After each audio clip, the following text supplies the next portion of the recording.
তুমি শ্বশুর বাড়িতে যে সহজে ভালোবাসা পাইছো সেটা আমি পাইনি। আমি নিজে হাতে কিছু সম্পর্ক নষ্ট করে ফেলতেছি টাকার কারণে। আমার জীবনে কি আমি সহ্য করতে। আসসালামু আলাইকুম, দিস ইজ মিতান। আশা করছি সবাই ভালো আছেন। আলহামদুলিল্লাহ আমরা সবাই ভালো আছি এবং সুস্থ আছি। কয়েকদিন ভিডিও একদম ঠিক মতো করতে পারি না, আসলে মনটা খুবই খারাপ ছিল। সেটা আপনারা কম বেশি সবাই জানেন যে আমার আম্মু খুব কান্না করতেছিল। আম্মুর খুব মন খারাপ যে আমি কেন যাই না, সময় কাটাই না আম্মুর সাথে। আসলে আমি মনে করি যে বলতে হয়তো বা খারাপ লাগে, কিন্তু আমি এই যে কয়েকদিন যাবত যে কি ডিপ্রেশনের মধ্যে আমার সময় পার করছে আমি আপনাদের বলে বোঝাতে পারবো না। আমার আজকে যে পরিস্থিতি, যে সিচুয়েশনে আমি আছি, একমাত্র আমার মার কারণে আছি। আপনারা সবাই কম বেশি দেখছেন আমি বিয়ের পর থেকে স্ট্রাগল করে করে করে করে যাচ্ছি। ইভেন এখনো আমি স্ট্রাগল করতেছি। আমার শিন যখন পেটে ছিল তখন আমি স্ট্রাগল করছি। এই বিজনেস, এই ব্লগিং, পড়াশোনা, সংসার, মানুষের কথা, মানে সবকিছু আমি আমার নিজের ভিতরে নিছি। একটা মেয়ে শ্বশুর বাড়িতে টানা যখন 2টা বছর থাকে তখন কিন্তু একটা মেয়ে, প্রত্যেকটা মেয়ের শ্বশুর বাড়ি থেকে কম বেশি অনেক কথা শোনা লাগে। আমার ক্ষেত্রে অনেক বেশি ছিল, আমি অনেক বেশি করছি, অনেক কথা আমার শোনা লাগছে। আমার সাথে এমন এমন অন্যায় হয়েছে দুনিয়ার কেউ জানে না, আমার মাকে পর্যন্ত আমি জানাই নাই। কিন্তু আমার মা মনে করে যে আমি অনেক হ্যাপি আছি। আমি আমার ক্যামেরাতে আমি সবসময় আমার হাসি ফেসটাই দেখাই। আমি কখনোই আমার দুঃখ, আমার কষ্টগুলো আপনাদের সাথে শেয়ারও করি না, দেখাইও না। আমি অন্য 10টা ব্লগারের মতো সামনে এসে কথাও বলি না। আমি যতটুক ডেলি ব্লগ, যতটুক যা করি কাজ নিয়ে আমার ভিডিও থাকে। কখনোই আমি আমার ব্যক্তিগত কোনো বিষয় বলি না। কিন্তু আমার মা যেভাবে মানে বলে যে আমার আম্মু একটা কথা বলছে, শুনছেন না, যে ওর হলো সবকিছু রেডি লাগে, সবকিছু একদম গোছানো লাগে। না বাবা, আমি সবকিছু গোছানো পাই না। আমার জীবনটা তোমার জীবনের মতো অত সহজ না। তুমি শ্বশুর বাড়িতে যে সহজে ভালোবাসা পাইছো সেটা আমি পাইনি। আমার জায়গা আমার তৈরি করতে অনেক অনেক অনেক সময় লাগছে। ইভেন আমি এখনো তৈরি করতে পারিনি। আমি এখনো বাড়ির একটা ভালো বউ হিসেবে আমি কারো কাছে না, শ্বশুর শাশুড়ি, আমার হাজবেন্ড, আমি কারো কাছে আমি পারফেক্ট না। চাচি শাশুড়ি কারো কাছে পারফেক্ট না। আমি যত দেব, যত ইনভেস্ট করব তাদের পেছনে, ততই আমি ভালো থাকবো। আমি আমার জীবনে একটা ভুলই আমি করছি, আমি টাকা দিয়ে মানুষের হাসি ফুটাইতে গেছি। কিন্তু টাকা যে একটা সম্পর্ক নষ্ট করে ফেলে এটা আমি কখনো মানে ফিলই করি নাই ভেতর থেকে, যে আমি নিজে হাতে কিছু সম্পর্ক নষ্ট করে ফেলতেছি আজকে টাকার কারণে। আমি সহ্য করতে, টাকা দিব মানুষ হাসবে, টাকা দিব না মানুষের মুখ ভার হয়ে থাকবে। যাই হোক, আমি আমার মাকে বলবো যে দেখো, তুমি যেমন সুখে আসো, মানুষ বলে যে সুখে থাকলে ভূতে কিলায়, তুমি আসো সুখে, এখন তুমি আসো ফ্রি। তোমার হলো 2টা মানুষ আছে হেল্প করে, তোমার সবকিছু করে দেয়। আর আমারটা আমার সম্পূর্ণ নিজের করতে হয়। আমি একা আছি, আমি একা স্ট্রাগল করতেছি, একা একদিন ইনশাল্লাহ উপরে উঠবো, অনেক বড় হবো আমি জানি। কিন্তু আমার সাথে কি কি অন্যায় যে হয়েছে আমি মানে জানি না, আমি কোনোদিন বলতে পারবো কিনা। আমার মা কান্না করে কেন জানেন? আমার মা জানে যে সে আমার জীবনটা নষ্ট করে ফেলছে। সে জানে যে আমি অনেক স্ট্রাগল করতেছি, আমি অনেক কষ্ট করতেছি। সে আমার মিস করে কাঁদে না। আপনারা ভুল ভাবেন যে সে আমাকে মিস করে কাঁদে। আর আমি বাবার বাড়িতে যাই না কেন জানেন? কারণ আমার জীবনে একবার এমন একটা সিচুয়েশন ছিল যে আমি একদম সুসাইড করতে চলে যাবো। আমার ওমন পর্যায়ে আমি গেছিলাম, আমার খুব ডিপ্রেশনের মধ্যে আমি সময় পার করছি। কিন্তু সেই সময় আমি যখন আমার আব্বু আম্মুর কাছে গেছিলাম, বিশ্বাস করবেন আমার বেশি দিন রাখে নাই আমার বাড়িতে। তখন আমার বাবা মারে আমার দরকার ছিল, কিন্তু তখন আমার বাবা মা আমার রাখে নাই তাদের কাছে। বুঝাই শুনে আবার শ্বশুর বাড়িতে পাঠায় দিছে। তাদের দরকার ছিল, তখন কয়দিন রেখে আমার মাথাটা ঠান্ডা করে ওই পরিস্থিতিতে আমার পাঠায় দিছে। এজন্য মনে হয়েছে যে মরি বাঁচি, আমার জীবনে যতই ঝড় তুফান উঠে যাক আমি এখানেই থাকবো। আমি তাদের কাছে আর যাবই না। যখন আমার মনে হবে যে সিচুয়েশন ভালো, ঠিক আছে, সময় আছে, তখন গিয়ে বেড়ায় আসবো, ব্যাস, যাবই না। বাবার বাড়িতে গেলে আমি বেশি থাকিও না, কারণ আমার জীবনে এমনি ঝড় তুফানের শেষ নাই। আমি তাদের কাছে কি, তারা আমার কোনই এটা করে। আমার আমার আমার যখন একদম প্রয়োজন ছিল, যখন আমি একদম মানসিক ভাবে ভেঙে গেছিলাম, সেদিন কয়দিন গেছিলাম, পরে আমার কয়দিন রাখছিল। এরপরে মনে হয়েছে না, আমার আমার যেখানে অন্য 10টা মেয়ের সমস্যা হইলে ভাই বাবা মা সবাই আগায় আসে, আগায় আইসা কঠোর হয়, বাবা মা বোঝায় যে আপনারা আমার মেয়ের সাথে অপরাধ করতেছেন, আমার মেয়ের সাথে অন্যায় করতেছেন, আপনারা এই কাজ করবেন না। কিন্তু আমার আমার মা উল্টা আমারে বোঝায় পাঠাইছে, যাও ঠিক হয়ে যাবে ইনশাআল্লাহ, সবকিছু ঠিক হয়ে যাবে, সবসময় একরকম থাকে না, ঠিক আছে সব ঠিক হয়ে যাবে, আমি আমার মতো করে ঠিক করে নিব, তোমার কি সমস্যা, তুমি তোমার মতো থাকো, ভালো থাকো, তোমরা ভালো থাকো, আমার জীবন আমি আমার মতো করে সাজাই নিব। বাট আমি যেভাবে আগে বাড়তে পারি সেভাবেই আমি চেষ্টা করব। আমি বাবার বাড়ি কেন যাই না সেটা আপনারা হয়তো বা বুঝতে পারছেন। তা আমি যাবো ইনশাআল্লাহ এক্সামের পরে। এক্সাম আমার এখন আরো 2টা এক্সাম বাকি আছে, শেষ হলে ইনশাআল্লাহ যাব। তবে আমি গিয়ে বেশি দিন থাকবো না, কারণ আমার সেই ফিলিংসটা আর হয় না যে কয়েকদিন। অনেক মেয়েরা আসে না বাবার বাড়িতে গিয়ে মাসখানিক বেড়ায়, আমার শিন পেটে থাকতো, আমি থাকতাম না। কারণ যখনই আমার ওই টাইমটার কথা মনে পড়ে, তখনই আমার মনে হয় যে না, এই বাড়ি আমার না, আমার জন্য না, আমার বাবা মা আমার জন্য না। সো আমি তখন থেকে আমি এটা কখনোই আমি বলি নাই আমার বাবা মারে যে আমি এই কারণে যাই না তোমাদের কাছে। যাই হোক, আজকে কি কি করব সেটা নিয়ে আমার ভিডিও থাকবে। সকাল থেকে আমি সকালবেলা উঠে, আজকে আমি এই যে ইদানিং আমি করতেছি কি, সকালবেলা উঠে গোসল করে ফেলি, কারণ সকালবেলা গোসল করলে নামাজটা পড়তে পারি দুপুরের। তো নামাজ পড়লে আসলে মনটা ভালো থাকে, ফ্রেশ থাকে। আগে সবসময় প্রতিদিন পড়া হইতো না, নামাজ পড়তাম। এখন থেকে আর কি চেষ্টা করি যে সবসময় নামাজ পড়তে পারি। আল্লাহ তাআলার কাছে নিজের মনের দুঃখের কথাগুলো বললে মনটা অনেক ফ্রেশ লাগে, রিফ্রেশিং লাগে। তো যাই হোক, এখন সকালবেলা সকালে নাস্তা করি না, সকালে নাস্তা করব। তো এই দেখেন আমার ননদের চুল, রাতের বেলা এই যে আমাদের এই সিক্রেট হেয়ার অয়েলটা ইউজ করা হয়েছে। এটাই তো তুমি ইউজ করো না? আগে তো ওর আম্মুর বানানো অয়েলটা ইউজ করতো, এখন আমাদের বানানো অয়েলটা, যেহেতু বানাই একসাথে। আর চাচিও যেহেতু আমাদের এখানে হেল্প করে, এই জন্য মাহিয়া 1 বোতল ফ্রি পায়, কোনো ইনভেস্ট ছাড়াই ফ্রি পেয়ে যায়। মাহির চুলটা দেখেন রেগুলার, সে এই দেখেন তার চুল, দেখছেন তার চুল মাশাআল্লাহ। আর চুল হইলো বড় ছিল, অনেক বড় ছিল, চুল হলো কাইটা ফেলছে চাচি না? এই এত বড় চুল ছিল, কাকি কাইটা এই যে এতখানি করে ফেলছিল। দেখলাম যে মাহির মন একদম খারাপ হয়ে গেছে। মাহি হলো অনেক লং চুল পছন্দ করে, তারপরে আবার বড় হয়ে গেছে দেখেন। তো আপনারা যারা আমার ভিডিও দেখতেছেন, আপনারা অবশ্যই এটা যদি রেগুলার ইউজ করেন, আমাদের এই সিক্রেট হেয়ার অয়েলটা, আপনার চুল কিন্তু দ্রুত বড় হবে। দেখছেন আমার ননদের চুল, দেখছেন মাশাআল্লাহ। আমিও আমার ননদের মতো চুল বানিয়ে ফেলবো, চ্যালেঞ্জ দিলাম। কারণ আমার এই যে আমার চুল মাশাআল্লাহ দিলে আমি কয়দিন ইউজ করার পরে এই দেখেন। তো আমিও রেগুলার ইউজ করে চুল বড় করার চেষ্টা করব। আমি আগে ইউজ করতাম না, কারণ ওই যে একটা কাজ নিয়ে ব্যস্ত থাকতাম, প্রমোশনাল ভিডিও নিয়ে ব্যস্ত থাকতাম, সব মিলে অনেক ব্যস্ত সময় পার হইতো আমার। আর ওর চুল ঝাড়তে অনেক সময় লাগে, সেটা আমি পারি না। আমার বিয়ের পর একবার চুল ঝাড়তে দিয়েছিল, আমার হাত ব্যথা হয়ে গেছিল। আর চাচি সবসময় চুল ঝাড়া দেয়, শ্যাম্পু তো নিজে করতেই পারে না, শ্যাম্পু করে দিতে হয় ওর মান। এখন আমি ভাবতেছি ননদ বিয়ে দেওয়ার সময় কি শাশুড়ির সাথে পারে দিতেই হবে নাকি।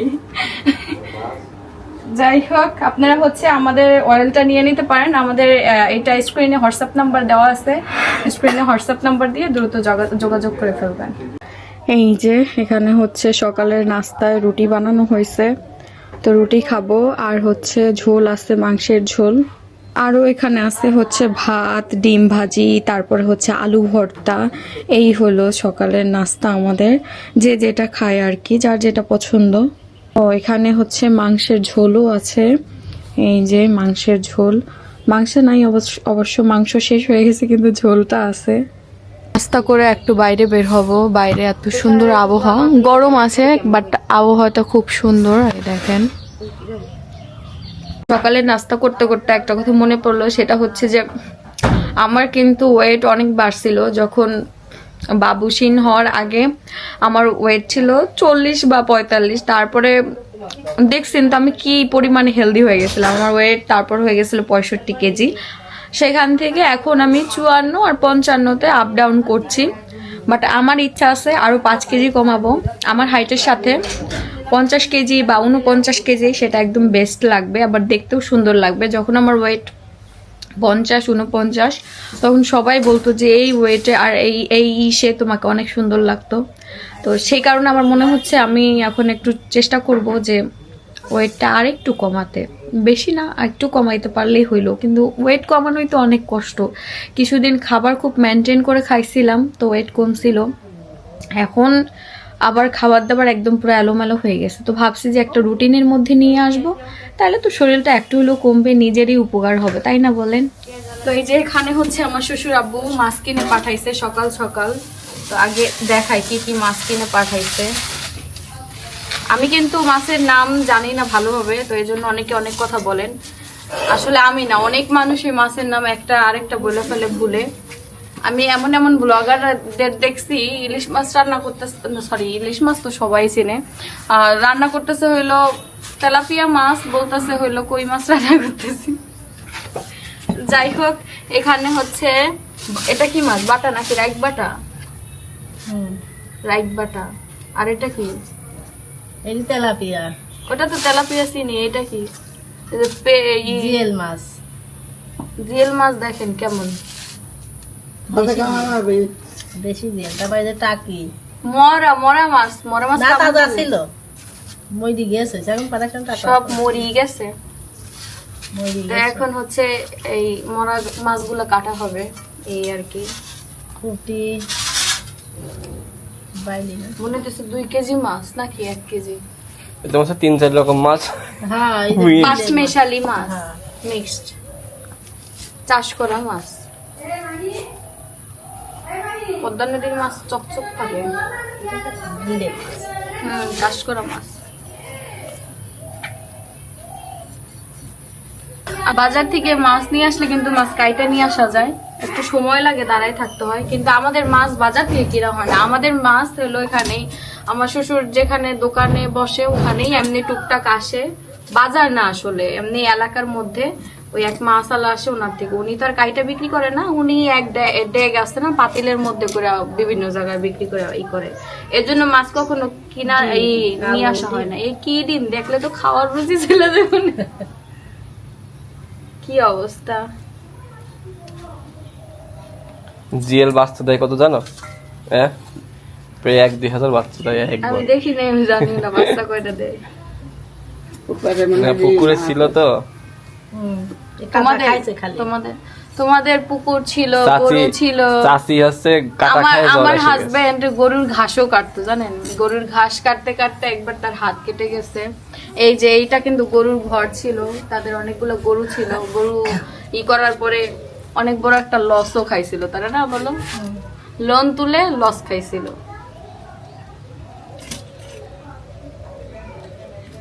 সেখানে হচ্ছে মাছ কাটা হইতেছে। তো এই মাছ কাটতেছে আর হলো শিনের জন্য এই জিএল মাছ শিনের দাদা কিনে। আর শিন টুকটাক মাছ খায়, একদম বেশি খাওয়া হয় না। প্রোটিন তারপর হচ্ছে ক্যালোরি সবই টুকটাক দেওয়া হয় শিনকে। বেশি খাওয়াইলে হলো বেশি হেলদি হয়ে যাবে। আমার হাজবেন্ডকে ছোটবেলায় আমার শাশুড়ি এত খাওয়াইতো। কিছুদিন আগে একজন আত্মীয় আসছিল, আমার শাশুড়ির মামি শাশুড়ি। তো সে আমাকে বলতেছে, তাও তো তোমার ছেলে তো ভালোই, অত হেলদি না, আর তোমার হাজবেন্ড একদম পুরো গদা ছিল, কুলেই নেওয়া যাইতো না। ঠিক না? এত হেলদি বানাইছিল খাওয়াইতে খাওয়াইতে। সিনের বাবা তুমি গদা ছিল। তারপরে আগে তো ঠিক মতো রোজাও রাখতো না। এই যে আমি আসায় তোমার আগে তো 25টা, তারপরে পুরা 30টা রোজা রাখতে পারতা। হ্যাঁ যখন কাজ করতাম তখন। না, তুমি পুরা 30টা রোজা রাখতে না। আমি বিয়ের পর থেকে তুমি 30টা রোজা রাখো, এর আগে তো তুমি 30টা রোজা রাখতে পারতেন না। আম্মুর আসলে মায়া লাগে, আম্মু আব্বুরও রোজা রাখতে দেয় না। এই যে আমি বিয়ের যে কয় বছর দেখছি যে আব্বুরও রোজা রাখতে দেয় না, আর সিনের বাবাও রোজা রাখতে পারতো না। কিন্তু দেখো আমি তোমার রাখাইতে পারছি না, আমি এই যে 2 বছর আসছি, তোমার 30টা রোজায় মাশাল্লাহ তুমি রাখতে পারছো। আগে তুমি পারতা না, আগে অনেক হেলদি ছিল, এত খাইতো, তারপরে কোক ড্রিঙ্কস এগুলা খুব খাইতো। এখন আমি অনেকটা ঠিক করছি। তো যাই হোক, জামাইরে মানুষ করতে পারতেছি, এটাই আলহামদুলিল্লাহ। রোজা রাখাইতে পারতেছি, নামাজ পড়াইতে পারতেছি। তো আমার শ্বশুরে করানোর তো আমার কোনো অধিকার নাই। আমার শাশুড়িরে বলবো যে আমার শ্বশুরে নামাজ পড়াবেন, রোজা তো একটাও রাখেন না, রোজাও রাখাবেন।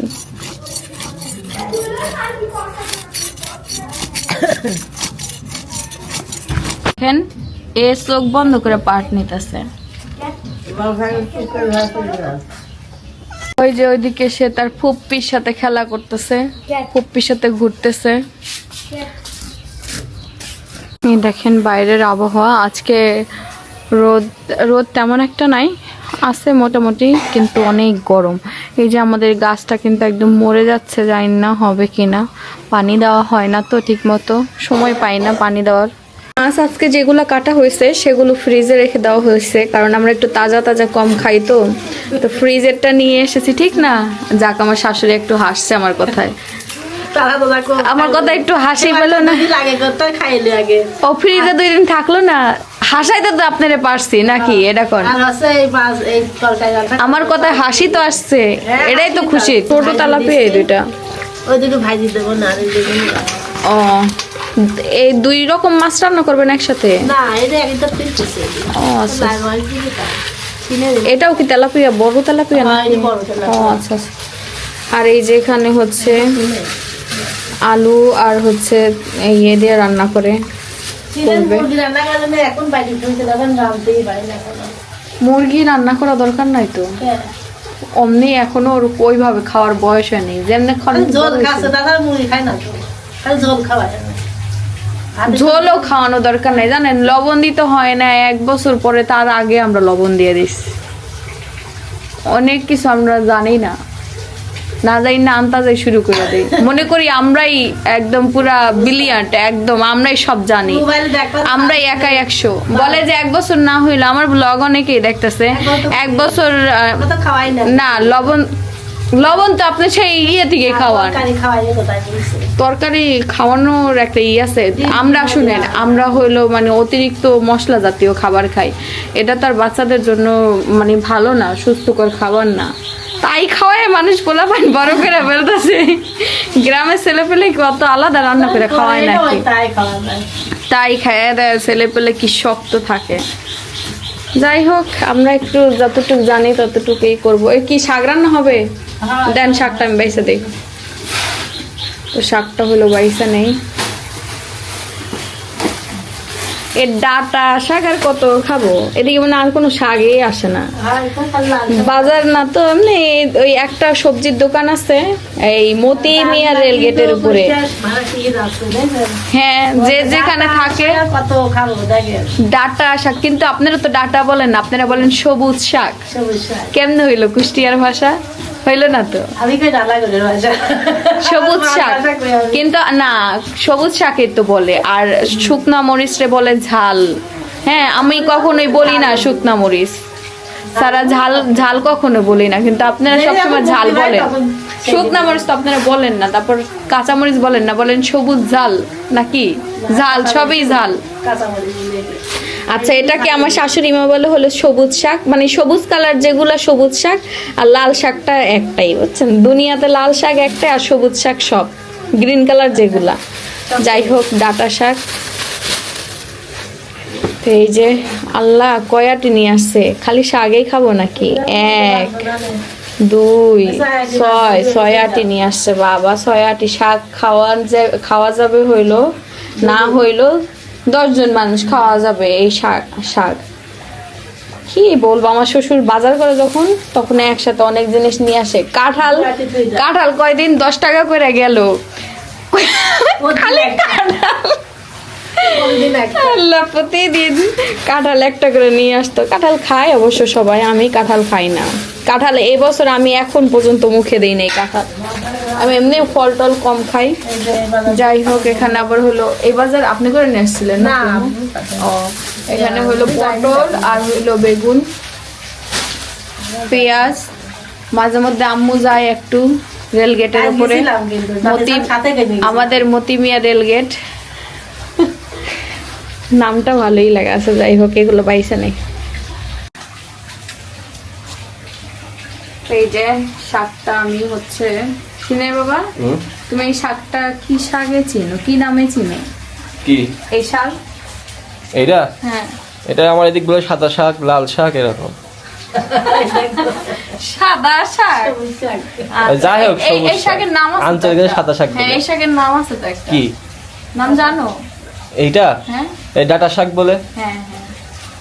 ডাটা ডাটা শাক আমি ভাবছি আমার আমার জামাই বলে না সবুজ শাক, আমি সেই না ধরো আমাদের এইদিকে ভাষাটা এরকম, হ্যাঁ, যে সবুজ শাক বলে অনেকে, ডাটা শাক যেটা শুদ্ধ, আবার অনেকে বলে তোমার সাদা শাক। সাদা শাক সাদা লাল লাল শাক তো লাল শাকই। কালারের উপর ডিপেন্ড করে হ্যাঁ। হবে, তাই তো? কিসের আগ্রহ? যে কালো বলে বর্জা বলে ওই যে নুন কুড়ি শাক চিনো? হ্যাঁ নুন কুড়ি, হ্যাঁ চিনি। নুন তা করি বলে, দেখিস আর যেগুলো নুন কুড়ি। নুন ওয়ার্ড আছে এটার ভিতরে, হ্যাঁ ওই একটু মোটা মোটা মোটা পাতাটা আমি চিনি। ওইটা শব্দে সেই নুন থাকবে, তারপরে পেছনে কিছু একটা লাগানো থাকবে। ওগুলো কিন্তু চাষের শাক, চাষের শাকগুলো এরকম হয়, কেউ বাড়িতে লাগাইলে কিন্তু এরকম কখনোই হয় না, সেই শাকগুলো থাকে অন্যরকম। যে আমাদের আশেপাশে অনেকে শাক চাষ করে, শাক সবজি নিজেদের এই জায়গা, নিজেদের এই জমি থাকলে সুবিধা আছে তো করে। আমরা মাঝে মধ্যে কিনাই না খাই, আমরা জায়গা থাকতেও চাষ করি না, আমরা এত কুইজা বুঝছেন, আমরা সেরা কুইজা, আমরা কিনা খাইতে পছন্দ করি, আমাদের অনেক টাকা, বড় লোক মানুষ আমরা।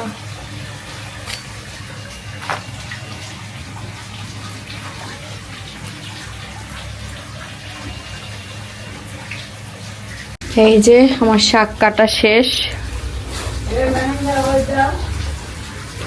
ভাত হয়ে গেছে আমাদের, এখন খালি তরকারিটা হবে আর হইলো।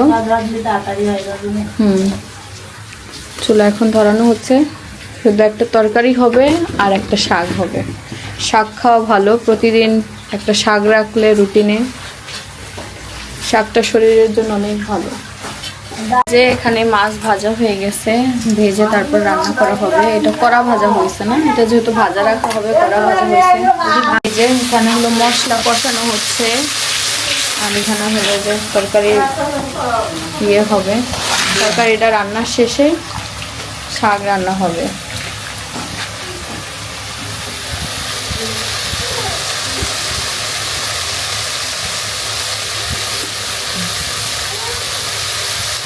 এখন হচ্ছে সবজিটা দিয়ে দেওয়া হবে।